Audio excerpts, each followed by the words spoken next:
Why do countries trade at all, even when they can produce everything themselves? Welcome to Essential Biz Marketing. This is Chapter 5, International Trade Theory. Let's explore how trade benefits nations and how ideas like absolute and comparative advantage still shape our world. How does international trade actually shape our everyday choices, jobs, and economies? We'll explore the benefits, scale, and global patterns of trade, from goods to services, rich countries to poor. What if a country's wealth was measured only by how much gold it stored?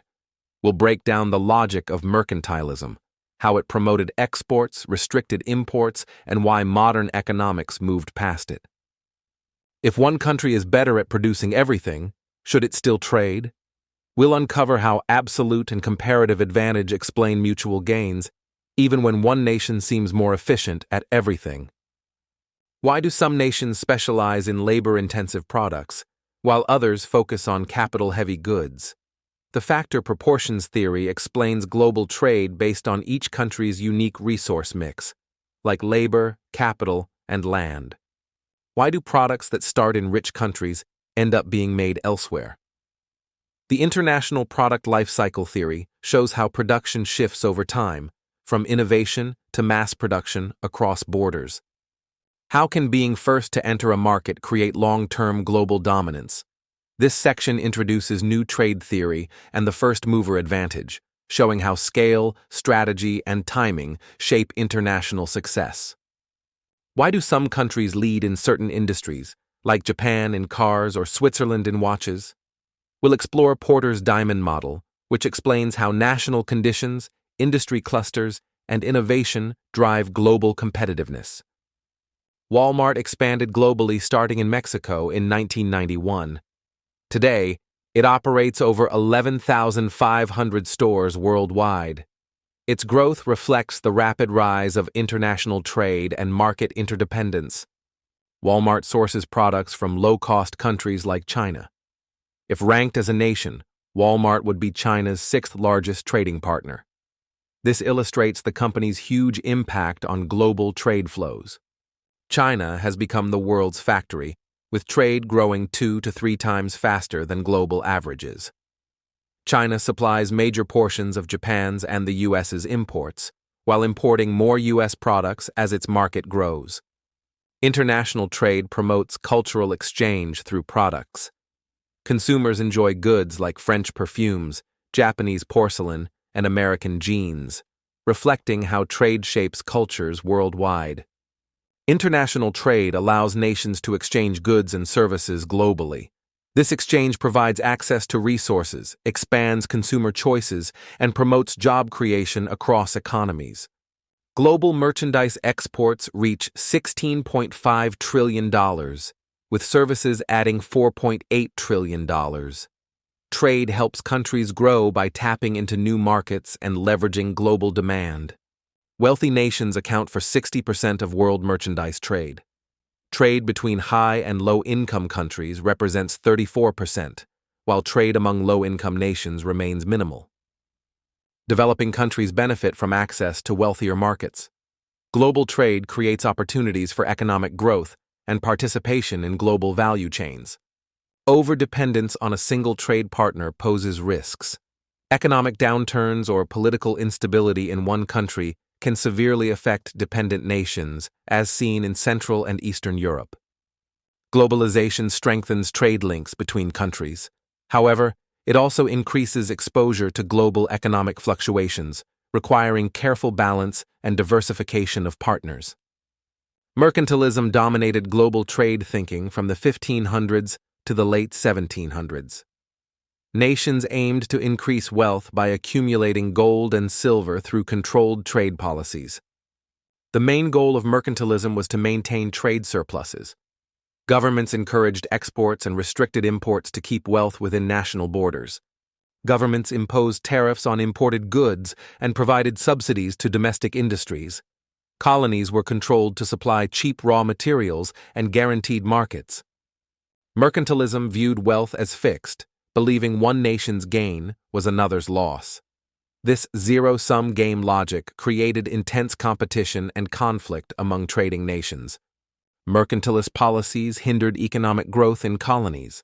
They restricted colonial access to global markets and limited their purchasing power for imported goods.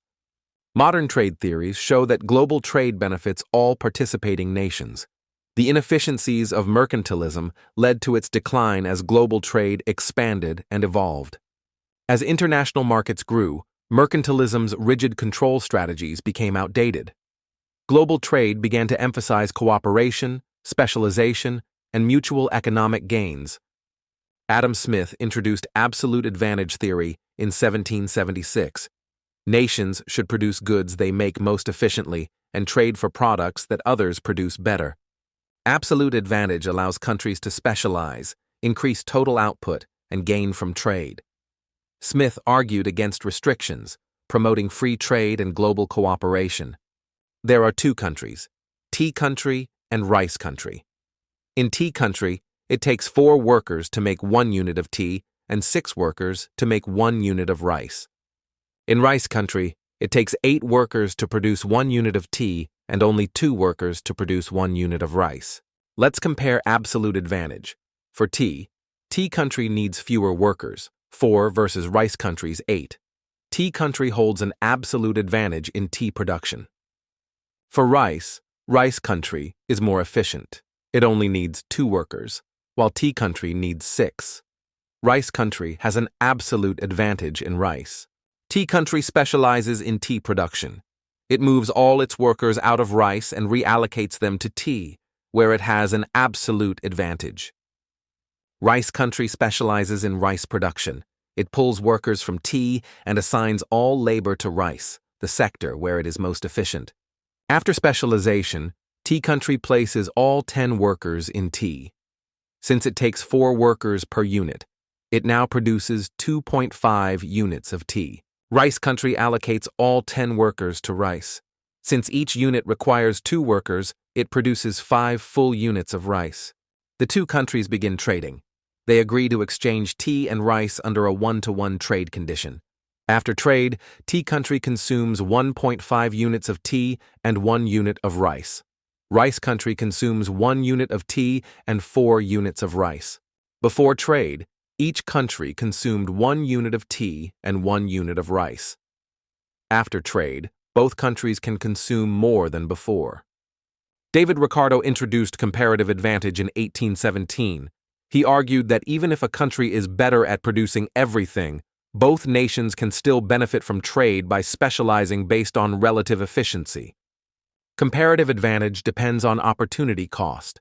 A country should produce the good it gives up the least to make. Even less efficient nations can gain from trade.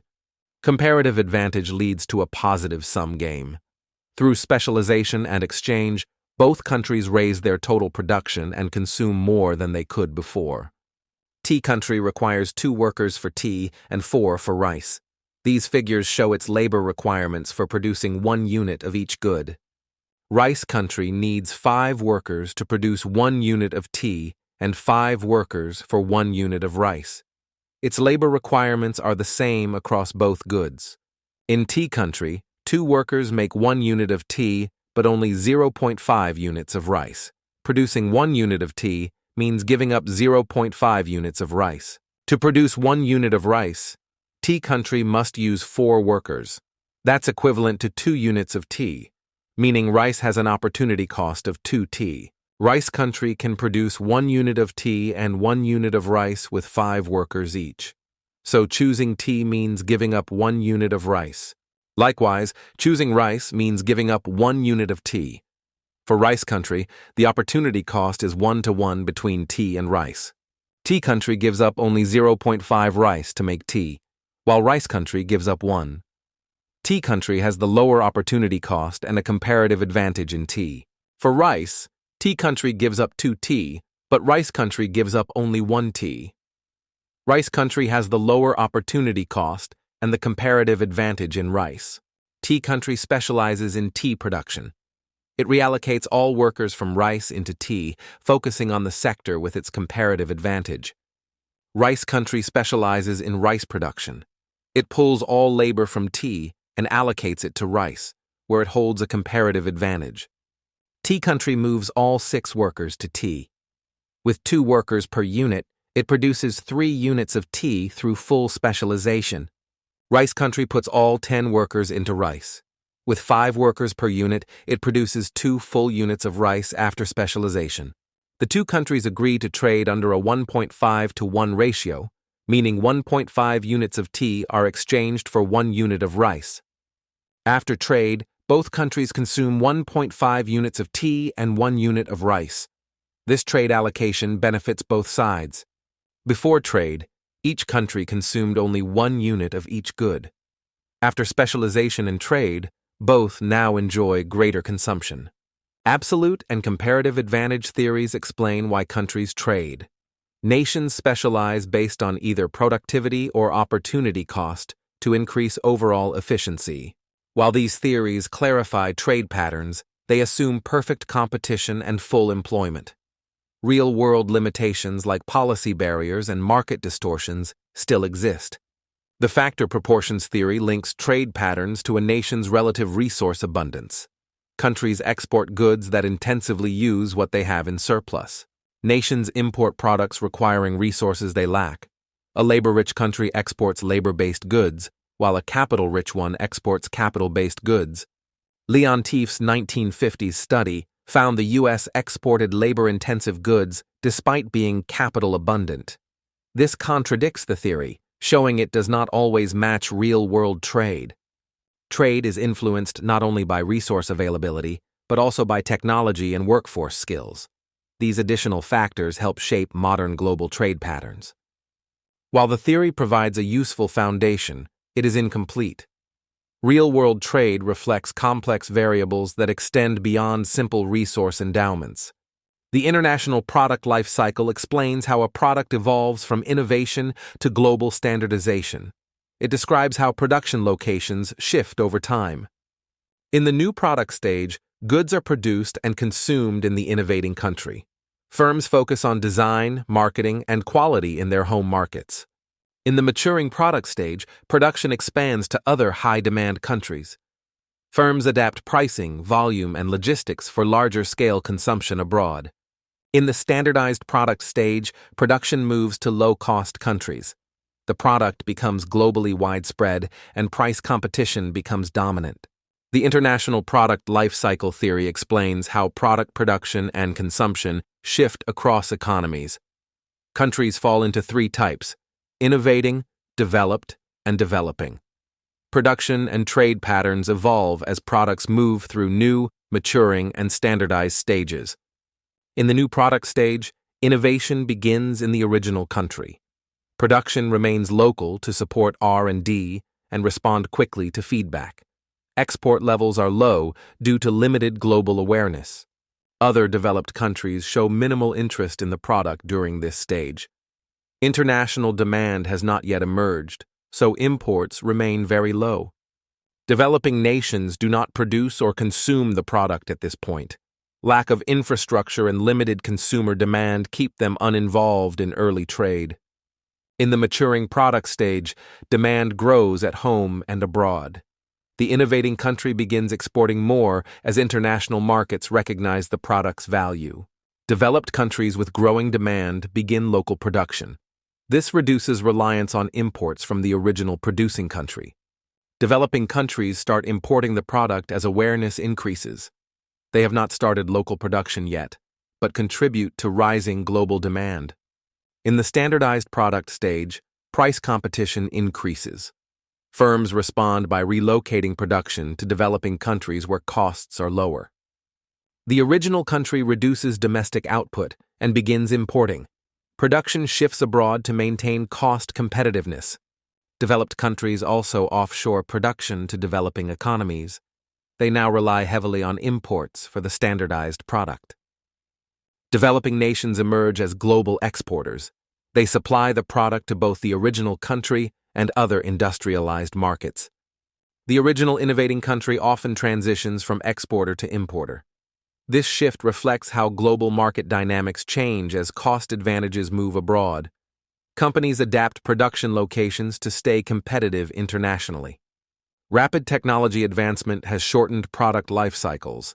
Today, companies launch products in multiple markets simultaneously. Global production is often dispersed from the start.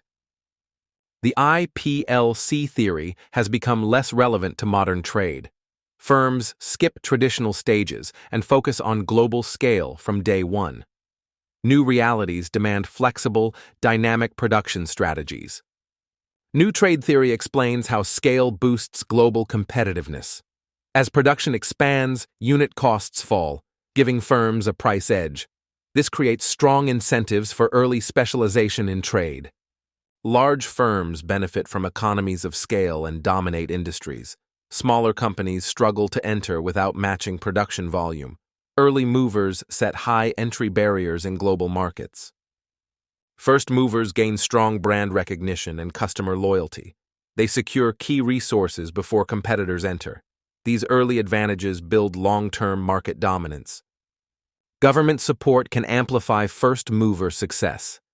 High investment sectors like R&D benefit from subsidies and policy help. Strategic alliances and funding shape international trade outcomes. Trade success depends on more than resources alone. Firm strategy and market dynamics drive long-term advantage. New trade theory links internal strengths with global opportunity. Porter's theory explains why nations excel in specific industries. It highlights how local conditions shape innovation and advantage. National success stems from interconnected competitive factors.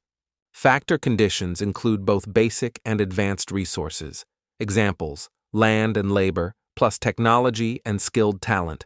These resources set the foundation for national competitiveness. Demand conditions reflect how sophisticated local buyers are. High expectations push firms to innovate and improve quality.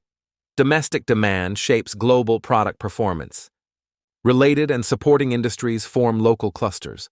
They enhance productivity and enable fast knowledge transfer. Industrial synergy boosts national trade power. Firm strategy and rivalry fuel continuous improvement. Strong local competition strengthens global readiness. Domestic pressure drives international competitiveness. Government actions can shape national advantage. Infrastructure, education, and tech funding all matter. Smart policy builds trade power from within. Chance events, like crises or breakthroughs, shift global positions. Unexpected shocks may strengthen or weaken trade potential. Porter's model captures both design and unpredictability. Trade theories have evolved over time. From mercantilism to specialization, each step expanded insight. Modern views emphasize competitiveness and strategic trade. Contemporary frameworks include firm strategy and market forces. Today's trade is shaped by policies, innovation, and global dynamics. Nations must adapt to this complex environment. Countries grow by leveraging unique strengths in global markets. Strategic participation drives prosperity in the modern trade era. Competitive edge begins with internal capabilities. Let's briefly summarize the key concepts from this chapter. Trade expands consumer choice and creates jobs globally. Annual exports reach $16.5 trillion in goods and $4.8 trillion in services. Wealthy nations dominate trade, while poorer countries share only 6%. Mercantilism promoted exports and hoarded gold for power. Governments used colonies to secure cheap materials and loyal markets. Its zero-sum mindset limited fair growth and hurt colonies. Absolute advantage means producing goods more efficiently than others. Comparative advantage shows that trade benefits even inefficient countries. Both theories support free trade and mutual gain. Countries export goods tied to their abundant resources. Labor-rich nations focus on labor goods, capital-rich on capital goods. The Leontief paradox challenged this by showing reverse trade patterns. Products evolve through 3 stages in global markets. New products start at home, then move to high-demand regions. Finally, production shifts to low-cost countries for global supply. New trade theory shows that scale lowers production costs. Large firms gain first-mover advantages and block new rivals. Early entry and specialization lead to long-term dominance. Porter's diamond explains why some nations lead in trade. Key factors: resources, domestic demand, supporting industries, and rivalry. Governments and chance events also shape national competitiveness. Thanks for watching today's session on international trade. If you found value in this video, make sure to like and subscribe. It helps us reach more learners like you. Next, we'll explore how governments shape trade through policy and protection. See you there.